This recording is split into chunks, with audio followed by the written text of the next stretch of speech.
na ako ng brake pad eh. Kaso ang problema ngayon sa to say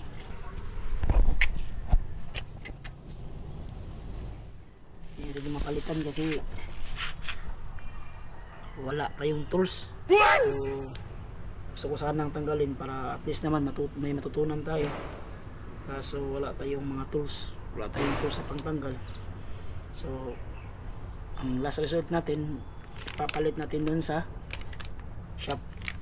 Ang service nila is 80 pesos lang. Wala naman sa kanila to.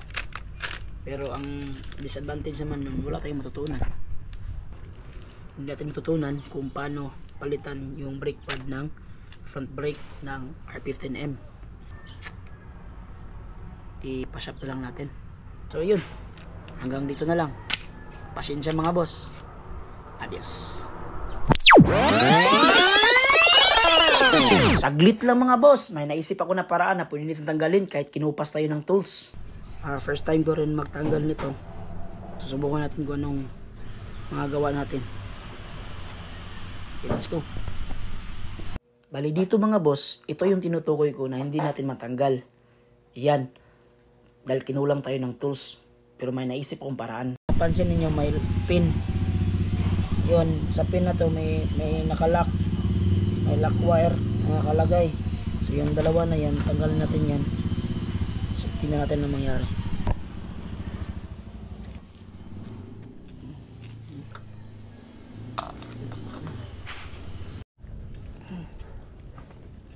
Yan.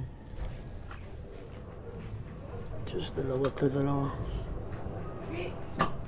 Dapat. Ito. Ito wala ko ito yung pin na to. Yan.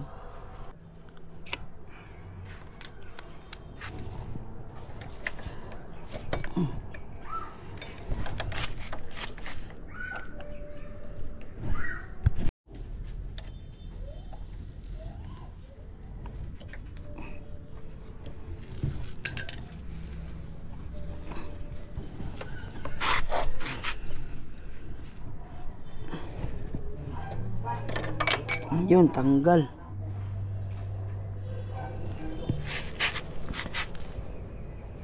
Kapal pa naman, no?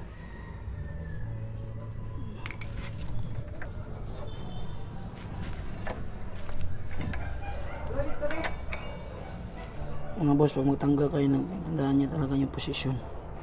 Hindi pwede yung kabaliktad yung pagpasok niya kasi magkaiba yung diameter niya. Yun.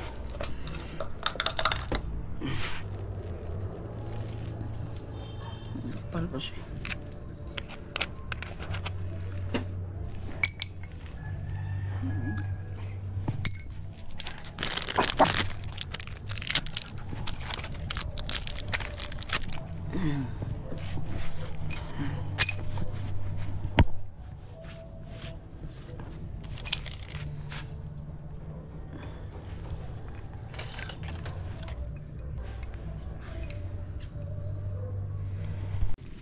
Bali dito mga boss, isimulate muna natin kung ano yung forma doon sa ilalim. Bali ganyan yung itsura niyan. Tapos ipasok mo yung pin na ganyan din ang itsura kasi hindi pwede magkabaliktad yan kasi magkaiba yung dimension yan.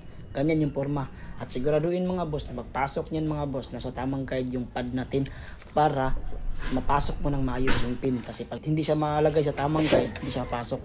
Alright?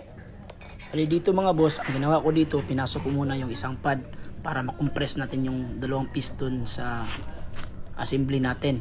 Kasi hindi natin mapasok yung dalawang pad pag hindi natin muna i-compress yung piston o piston caliper ba tawag dyan. Kasi nga, malalim pa yung clearance ng piston caliper natin. Alright? Dito mga boss, napansin ko na baon na yung piston caliper natin sa mismo assembly niya. Kaya pwede natin ipasok yung pangalawang pair ng brake pads. Tsaka natin ipasok todo yung pin. Yun, pasok yung pin. Ganyan mga boss. Ibig sabihin yan mga boss, nasa tamang guide yung mga brake pad natin. Bali, lagyan na natin ng mga wire locks o pang secure para hindi matanggal yung mismong pin. Alright?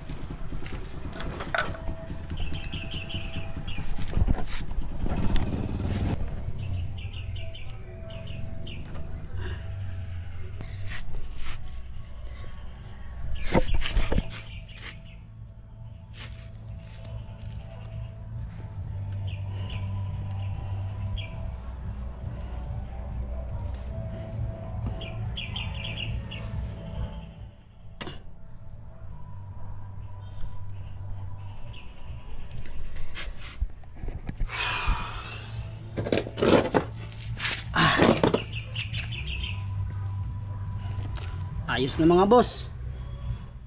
At least may natutunan tayo ngayong araw. At naayos na rin natin. Testing natin. Kaya, let's go!